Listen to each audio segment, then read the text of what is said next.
इस मूवी की कहानी एना नाम की लड़की पर आधारित है जो अपने स्टेप फादर का मर्डर करके जेल जाती है और फिर जेल में शुरू होता है एक गेम जिसका नाम होता है एना की लेना। अब कौन कौन एना का बाजा बजाता है और आगे मूवी में क्या क्या होता है जानने के लिए देखिए आज का ये एक्सप्लेनेशन।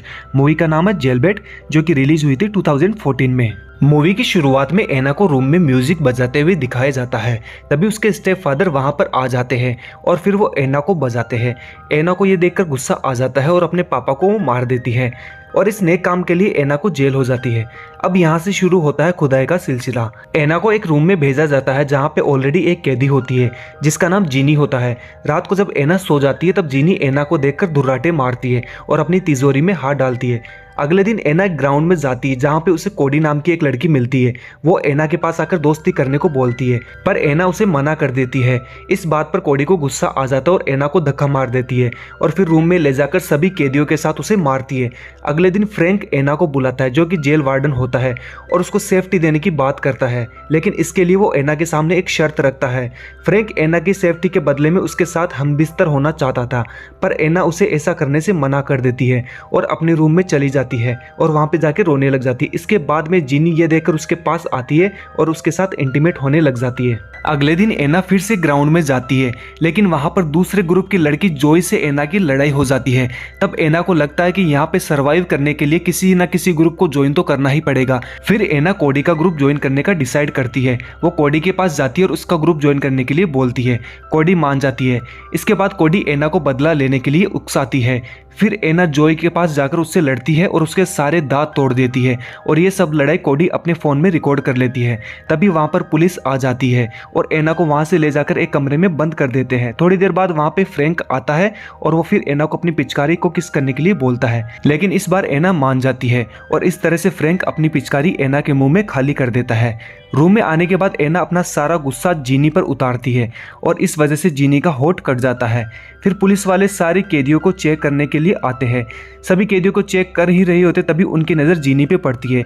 जीनी का कटा होठ देखकर वो एना को इसका दोषी मानते हैं और पुलिस वाले फिर से एना को पकड़कर रूम में बंद कर देते हैं। एना के रूम में थोड़ी देर बाद वहाँ पे फिर से फ्रैंक आता है और उसको एक वार्निंग देकर छोड़ देता है। फिर एना कोडी के पास जाती है और उससे ड्रग्स मांगती है। कोडी उसे ड्रग्स देने से मना कर देती है। तब एना दूसरे ग्रुप को ज्वाइन कर लेती है और वहाँ पे ड्रग्स और इंजेक्शंस लेने लग जाती है और धीरे धीरे एना को ड्रग्स लेने की आदत लग जाती है। कोडी को जब ये पता चलता है तो एना को समझाने के लिए आती है लेकिन एना नहीं मानती। इसके बाद में दूसरे ग्रुप की लड़कियों को पता चल जाता है कि एना और कोडी के बीच में अब रिलेशन नहीं रहा, वो दोनों एक दूसरे से दूर हो गई है। तो वो एना के पास में जाती है और उसको बहुत मारती है। इसके बाद में एना और ज्यादा ड्रग्स लेने लग जाती है। कोडी ये सब देखकर अपने ग्रुप के साथ वहां पे आती है और सभी ड्रग्स लेने वाली लड़कियों को मारती है। इसके बाद वहां पर पुलिस आ जाती है। एना गुस्से में अपना आपा खो देती है और अपने आप को चोट पहुंचाने की धमकी भी देती है। ये सब देखकर फ्रैंक को गुस्सा आ जाता है।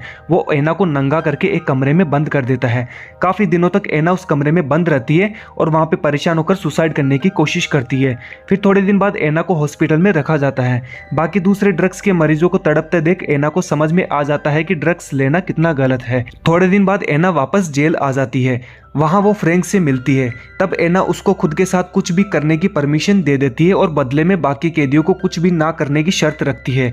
फ्रैंक इस बात को मान लेता है। जेल के अंदर आने के बाद में कोडी को पता पड़ता है कि एना ने फ्रैंक से एक शर्त रख ली है। इसके बाद में कोडी की एना से लड़ाई हो जाती है और कोडी गुस्से में आकर एना को फेस पे काट लेती है और फिर एना ट्रीटमेंट के लिए डॉक्टर के पास जाती है और उसके साथ जो भी हो रहा होता है सब कुछ बता देती है। डॉक्टर एना की हेल्प करने का बोलती है लेकिन ये सब फ्रैंक एक सीसीटीवी कैमरे से देख लेता है। वो एक कैदी को बोलकर डॉक्टर को मरवा देता है। इसके बाद एना को एक लेटर मिलता है जिसमें उसकी सुनवाई के बारे में लिखा था। अब एना फ्रैंक को एक्सपोज करने का सोच लेती है। वो कोडी के पास जाती है और उसका मोबाइल ले लेती है। फिर वो फ्रैंक के पास में जाकर उसके साथ इंटीमेट होती है और सारा वीडियो रिकॉर्ड कर लेती है और जब इंस्पेक्शन के लिए ऑफिसर्स आते हैं तब वो ये वीडियो उन ऑफिसर्स को बता देती है। इसके बाद ऑफिसर्स फ्रैंक को गिरफ्तार कर लेते हैं और यहाँ इसी के साथ एना को रिहा कर दिया जाता है। तो दोस्तों ये मूवी यहीं समाप्त हो जाती है। अगर मूवी आपको अच्छी लगी तो कमेंट सेक्शन में जरूर बताइएगा और ऐसे बहुत से एक्सप्लेनेशंस जानने के लिए देखने के लिए हमारे चैनल को आज ही सब्सक्राइब कीजिएगा। धन्यवाद दोस्तों।